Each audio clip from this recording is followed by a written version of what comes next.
Afrykę poznajecie dzięki firmie Energia, liderowi w kreowaniu zrównoważonych systemów gospodarki odpadami.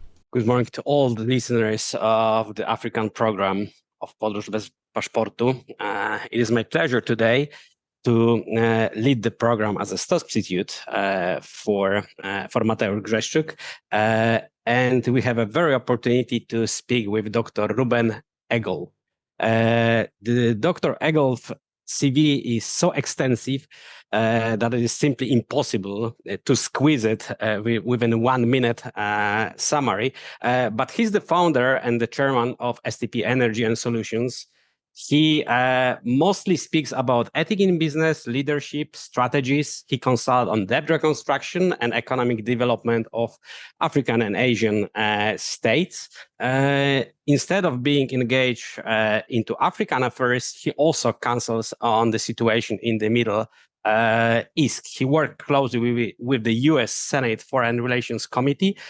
He sits in multiple advisory councils to presidents, prime ministers, governments.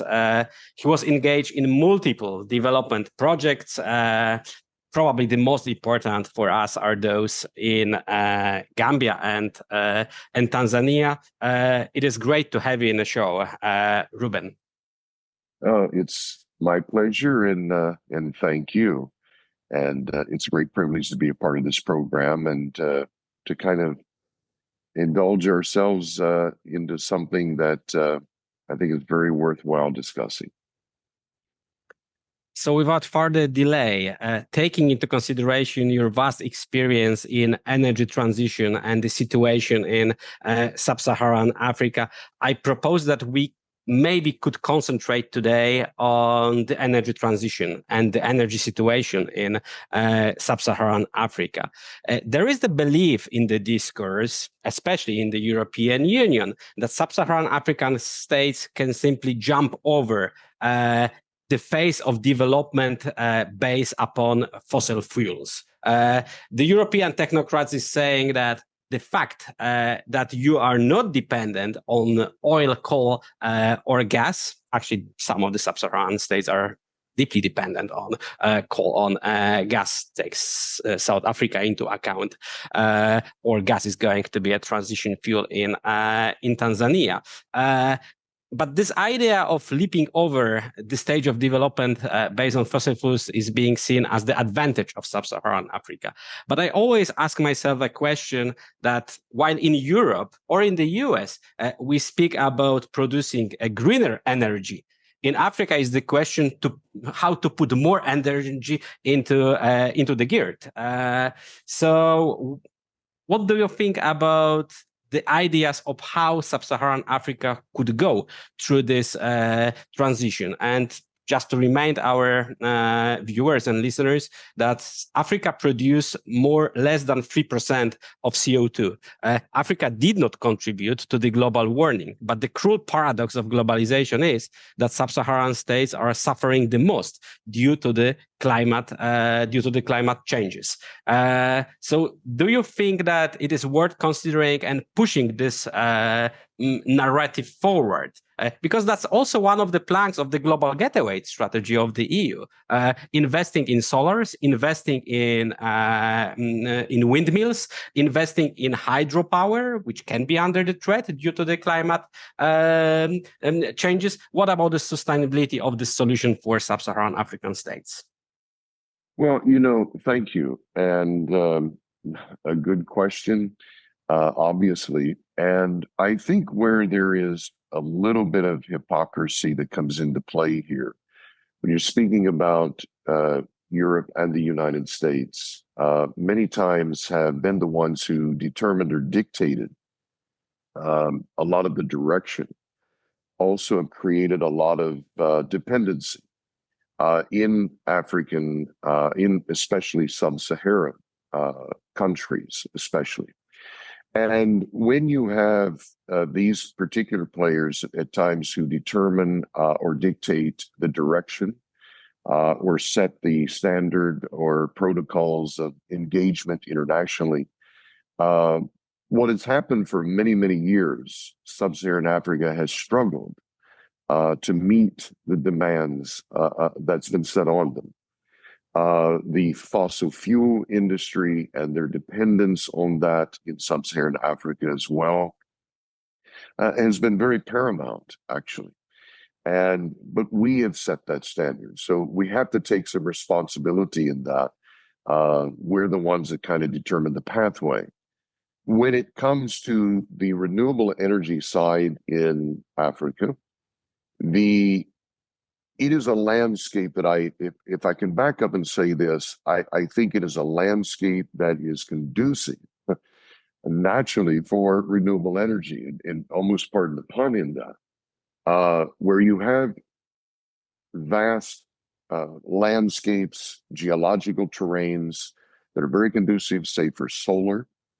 You have incredible areas for hydro. You have, talking about the island countries on the Gulf of Guinea and on the other side as well, where you can utilize wind, also hydro there as well. There is a definite ability to phase into a renewable sector and a renewable future that is sustainable. Because when you're talking about natural environment, the environment, if humans kind of step out of the way a little bit, has a tendency to sustain itself. So if you have a wind energy, solar energy, hydro, these are all naturally propelled.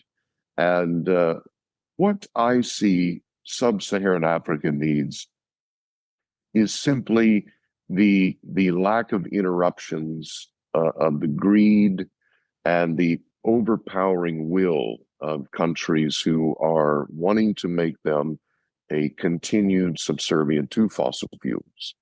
And I think that I think this is a factor in what we say an elephant in the room has to be dealt with. And I think that they can move forward. They will move forward. And I think now there is a resolve to move forward in many of the leaders in those countries. But still, there is a lot of work to be done. And I think we'll probably discuss some of those things today. Yeah, that may lead to the second question about the bargaining powers of the sub-Saharan African governments. We had the idea of developmental states, which were to be put into practice in sub-Saharan Africa, modeled on the success of so-called Asian tigers from Southeast Asia in the 70s. I always ask myself a question: if you can copy-paste something what was successful in different environment, in different political constraints during the Cold War, with tremendous support of the United States for countries like Singapore, if we can copy-paste this model to sub-Saharan Africa. If you speak about the green hydrogen, and Namibia is perceived as a country when the green hydrogen is going to be produced, a vast investment by the Germans are being planned, $10 billion, while the GDP of Namibia is $12 billion per year. What is the government bargaining power when you've got a huge investor on the other side that knows very well how to cheat on taxes, transfer pricing? What's the bargaining power in there? And on the other hand, we have the new mantra of the neoliberal world that you have to be investors friendly, and the capital is somewhere over there. Just attract the capital; it will show up. And it's not only in the Namibia; it's Uganda and Chinese and the British investments into Hoima oil production. It's Tanzania and Statoil, the Equinor, and the gas project is Mozambique and the gas project over there. We speak about tremendous amounts of money that are going to be injected, and the government must set the terms to avoid so-called notorious natural resource course. What I'm afraid of is whether the green hydrogen production is not going to be a new resource course for African states. Your claim in terms of the abundance of the natural resources that can be transmitted into green energy is definitely true. But same-wise, sub-Saharan Africa was rich in multiple natural resources that rarely contributed to the benefits of this region? Well, that's it. That it is a two-part point. I mean, first of all, my point to be, yes, obviously there is a lot of natural resources there. What I'm referring to that is their own sustainability, not necessarily supporting the entire world. We can get into that subject later. But when you're talking about the inward development of these countries, they have the ability within the ground to, with technology today, to self-serve themselves and to become sustainable and develop themselves laterally within the country. When you're talking about companies that are coming in, this is an evolving problem where you went from colonization from many years ago and enslavement.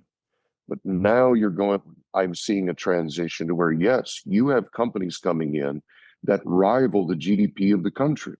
I mean, they are bankrolling or escrowing money that's literally almost equivalent to GDPs of some of these countries. Immediately, that is an intimidating factor to the country to realize we are up against our entire nation in volume is only able to match this one company.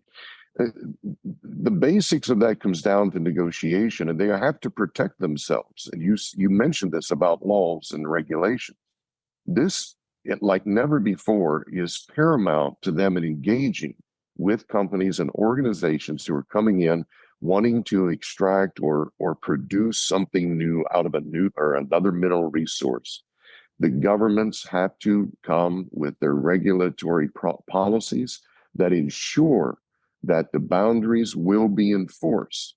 If they are not enforced, you might as well not even have a law or a regulation. I've seen that over and over, where can I just speak about mining, because I'm in that sector many times, where you had regulations on the books. The problem was it just wasn't enforced.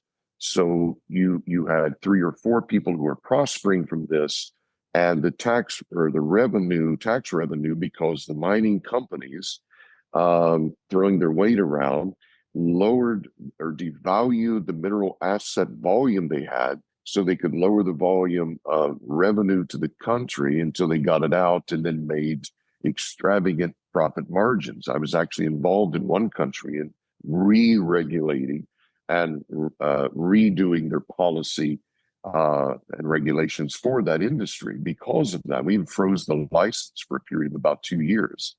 So when it comes to to the governments themselves, they have to focus on the benefit of their country, because at the end of the day, it's their country.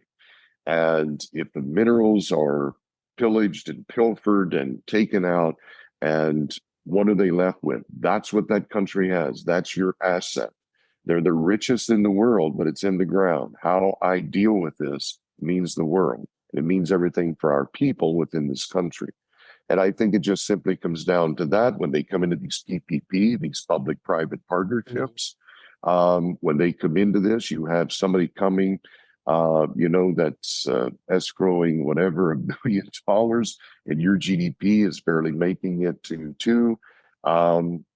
You have to know how to negotiate in that kind of a partnership. It can be something beautiful, but it can also be detrimental and disruptive and literally tear the country apart. And I think it comes down to we have to pay attention to the policy and regulations that govern those relationships. And you can't do it after the fact. You got to prepare yourself now. Yeah, we are on the same page in here. I spent more than a decade traveling throughout sub-Saharan Africa to the natural resource-rich countries, just asking the question how I can get a PSA into my head, production sharing agreement. All of them are confidential. You don't really know. You have the model agreement in there, but the detailed agreement that is signed in between the government and the corporation is simply confidential. You don't know the details. You don't know the taxes. We have multiple international, tremendously well-working initiatives like Publish What You Pay or Transparency Initiative in Industrial ETTP. Anyway, it is not contributing to the success of the sub-Saharan African states. And I'm on the same page in here. More supposed to be done, and the African leaders supposed to be convinced that they must think in the long term. But they are sitting on their chairs here and now, and there is a tremendous temptation to sign the contract, to go into agreement, and there is tremendous pressure also from the outside world to accept the terms that are given by the potential investor. I can give the example of Geoffrey Magufuli from Tanzania, who just kicked out Barrick Gold for not paying the taxes. But when he passed away, Samia Suluhu Hassan just is returning to the old habits, if I can use these words, or how to deal with foreign investors. And this leads to the question of knowledge. Who is producing the technical knowledge in here, and how to equip sub-Saharan government with exact knowledge how does the mining industry works. But you wanted to contribute while I was asking the question. You made a phrase that I think is one of the important things to understand as well. You said thinking in the long term. That, as you said, 10 years and so more than as well, and not to get comparisons, but I'm saying this for a reason. I've been working also in sub-Saharan Africa for 24 years. It's easy to do the math because I started in 2000. So I appreciated that simple math procedure. But 24 years been working diligently there. One of the biggest problems through the years is just that, thinking in the immediate, and there's a curtain to the future, and don't see past the veil. And that has been a shortfall, and that is a huge contributing factor to why there has been a lack of development. That's one of them. And really, if I can just stop here for a moment and just say this, because if we're going to talk about development in sub-Saharan Africa, many of the things that we have to discuss is, and I've seen a very small circle, and we could put it in this circle, what keeps development at bay? I deal on a daily basis with governments, every day of the week, 5 days, and some days it can turn into a 7-day work. And I believe that I can say this with authority, but also with respect. Long-term vision is normally not there. Another part of that component we have to deal with is the corruption aspect. There is a tremendous tidal wave of corruption that was 24 years ago, and it is still happening today. These things, we can bring the technology, somebody from outside, and that's just how the world works, all of us together. I don't have this, but I have this. Let's bring it together and produce something. Let's give birth to something through this marriage of whatever. That's just how it works. Technology can come in, business can come in, contribution can come in. I work with many of these countries. We introduce technology, we introduce the project, we introduce a holistic approach, whether it's education, whether it's into the healthcare, whether it's agriculture, energy, all the way through the gamut. We can supply it all. We are ready to pull the trigger, so to speak. And I can't tell you the amount of times. This is where personal responsibility is. Somebody has got to stand up and say, I have to be responsible for this. I want to stop this. I can't tell you the amount of times I've sat at the desk, cabinet rooms, board rooms, you name it. And at that moment, all it required was a signature, and somebody is going to hold that project hostage. Somebody is going to demand payment. Somebody is going to say it's going to be $1 million or this project's not going forward. The public needs to know this happens behind closed doors every day of the week. And that's the number one problem for development. We can talk about green energy, and we can talk about everything that I am for. I work diligently in this daily, as you as well, and many people do.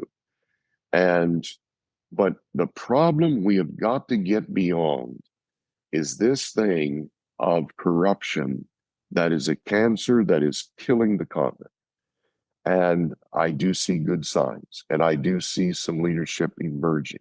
And I'm very thankful for that. And I'm starting to see that. But there's got to be set examples. And when you look back over 50 years in many of these countries and so forth, my question then is, what all of these resources, all of this availability, why isn't it developed? These are the questions we have to ask. Why isn't your country developed? Why? What's stopping this? Okay, so it's outside interference. Yes, absolutely. There is outside manipulation. Absolutely. But there's also inside problems and issues and corruptions that are on a magnanimous position here of destruction and destroying the ability of people to live not only harmoniously, but live in supporting of themselves from just not living from meal to meal and suffering from day to day. And these are the issues that have to be tackled, and it can't just be talked about, it has to be done.